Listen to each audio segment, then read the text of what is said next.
Hey, what's up everybody? This is going to be my impressions of the Nintendo Direct from today that pretty much covers every single last lingering feature about Super Smash Bros. Ultimate. And I watched this live. I'm going to be clicking through this and kind of briefly going through what they showed off today and kind of my initial impressions on everything. So first off, we got a new fighter here. So we got Ken here from Street Fighter. Not too excited about him being in, but you know, I'm glad to have him here next to Ryu. So they show off his moveset. And then we get into the second reveal, which is a Pokemon I was not aware of. I didn't know who this was at first. I have not kept up with Pokemon since, you know, Red and Blue and Yellow way back in the day. But he seems like he's a grappler type character. They show his moveset here. He does little, like, taunts after he does his moves, and it looks like he has a lot of lag after his moves, except for they kind of mention that, hey, you can cancel out of that animation and, you know, get right back to attacking. It's kind of funny how they mentioned that. Yeah, so for that being the last two fighters that we're going to get before the game is launched, I don't feel like those are the strongest way to end it on. I wish they would have ended on Simon Belmont and King K. Rool. I think that would have been a better way to, you know, finish out the roster. These would have been good additions somewhere in the middle of the year in one of those previous Nintendo Directs. So here we see the starting roster, which is the same as the starting roster from the Nintendo 64 version. I think that's pretty awesome that you're actually going to have to work towards unlocking these guys again.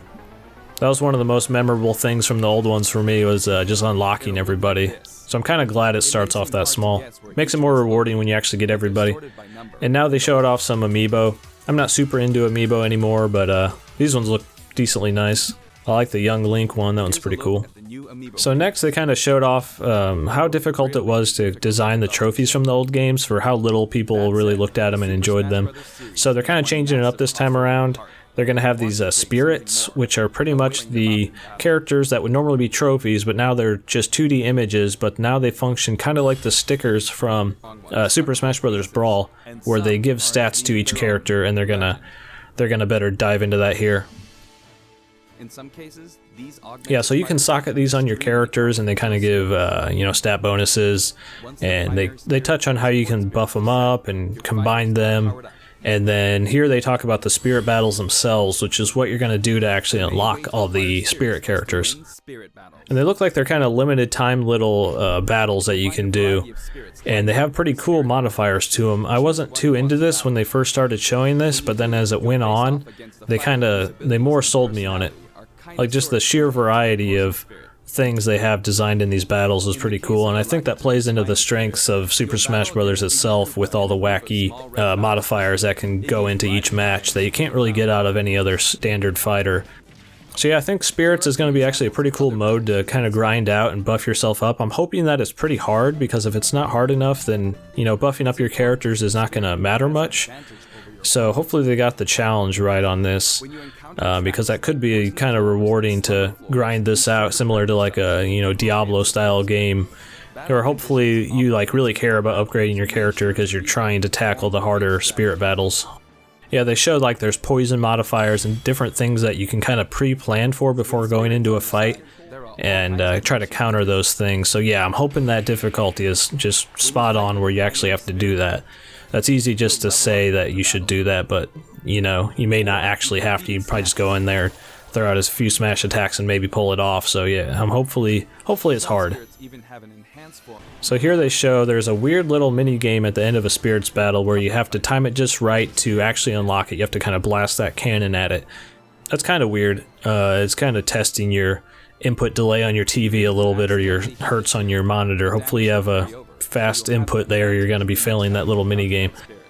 Yeah, here it shows where you can kind of train them up, put them into a dojo, the ones you're probably not using, and buff those up. You can fuse them together and create new ones. Yeah, so it's a pretty cool mode that they're adding here. I like the RPG elements of this. I wasn't too into this as our adventure mode, but I'm going to get to it at the end of this video. This is not quite all we get. There's another very important mode that also feeds into this.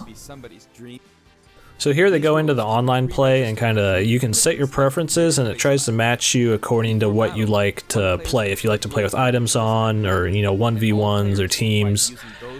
You can also do what they call co-op, which is two people on the same system fighting against two other people across the internet. I'm hoping that it's not only limited to, you know, the other person being in the same room with you. I'm hoping you can team up with someone else online versus another team of online players as well. Yeah, so hopefully they get the net code in this one just right so that online play is actually good this time around. It hasn't been good at all in the previous Smash games. I really think that's what's separating this feeling like a complete package, is they really have to nail the online play this time around. Yeah, so here they talk about Elite Smash. I'm still not quite sure what that is because there's already a ranking system built into the standard matches. So I don't know if that's like a, you know, a different ranking, a higher ranking tiered tournament mode almost. They say only the best of the best players can play in that, so that's interesting. So here they touch on the lobby system, which is similar if you've played any of the more modern traditional fighting games. They've kind of, a lot of them have switched over to this group lobby system, and that's what they're doing here, which I like that. I think that's a better way than just waiting around for that one person to, you know, join your match. Then they cover the voice app you can do over their app. I'm sure that's probably only friends only. And then they have another new app coming out for phones in 2019 where you can share video clips and photos. Not sure how much that'll actually be used, but yeah, that's in there. And in this section they kind of show off some new assist trophies. I'm not super into assist trophies and usually just turn most of that stuff off when I play. So none of these were too exciting for me. So next they kind of like dive into the options here, which is a little strange because I've never seen a game previewed where they show off the brightness slider and like music and sound effects sliders, and kind of weird. That's just Sakurai being Sakurai and just digging into literally every little tiny detail in this, even though we didn't need to see the brightness slider, but there you go. And here they show off custom balance, which is a way to kind of make the battles more fair if you're playing against someone less skilled than you.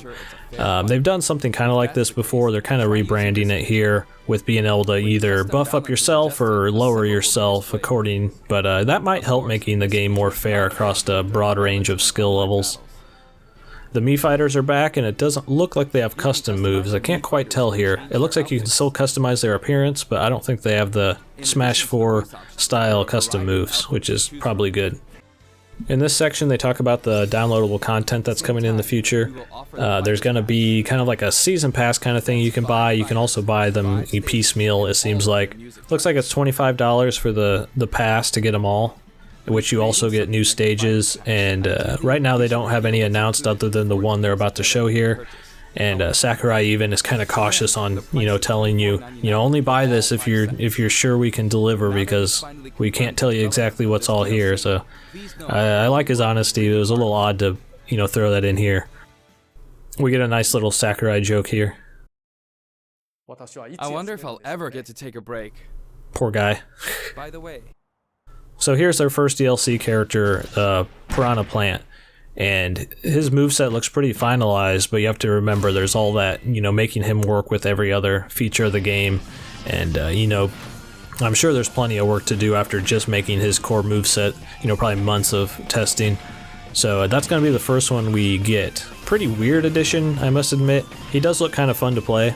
Kind of reminds me of a Game & Watch or Rob, or, you know, just one of those weird characters. So the last thing's the most important for me. They showed off this brand new adventure RPG type mode, which is pretty awesome looking. It's called World of Light.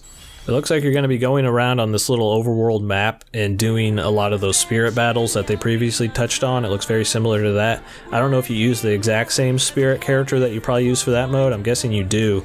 But there's even like skill trees and micro puzzles. It might seem initially kind of less cool than like a Subspace Emissary or a traditional adventure mode, but I think something like this is going to have a lot more legs and replayability than that did. So I think this is actually a pretty good addition, because I was kind of cautiously optimistic on just the spirit mode, but as soon as they got to this, I'm like, oh, okay, I'm down for their single player offerings this time around. Yeah, so that finalizes pretty much everything we need to know about Super Smash Bros. Ultimate. I'm assuming you've seen the other Smash Directs where they showed off the other features, but this kind of gives us the full idea of what to expect here for the launch in December. I think it's pretty cool with their single player offerings this time around, pretty much making Smash into a fighter RPG like with the single player modes. Tons of leveling stuff up. unlocking characters, equipping stuff, fusing spirits together, making better ones, planning for your battles. I think that's pretty cool. Now, the last lingering thing to kind of, balance out this entire package and make it, what would be awesome to amazing is if they can nail that multiplayer. And yeah, that's just what I'm waiting to see. We didn't get an announcement of a demo or anything, so I don't think we're going to be getting one, but yeah, hopefully we have a way to test out and see how well they do the netcode this time around before launch somehow. So I'm really excited for this game, even though I haven't really covered it on the channel before. This is probably in my top, 1 to 2 anticipated games right now. It goes back and forth between this and Sekiro: Shadows Die Twice as like the games I would most want to have right here in my hands right now. So yeah, I really want to know what you guys think about what they showed off here. And if you like this style of content that focuses on game mechanics and systems, consider subscribing and checking out my Patreon that helps fund my content. And as always, this has been Deadite from Boomstick Gaming, and thanks for watching.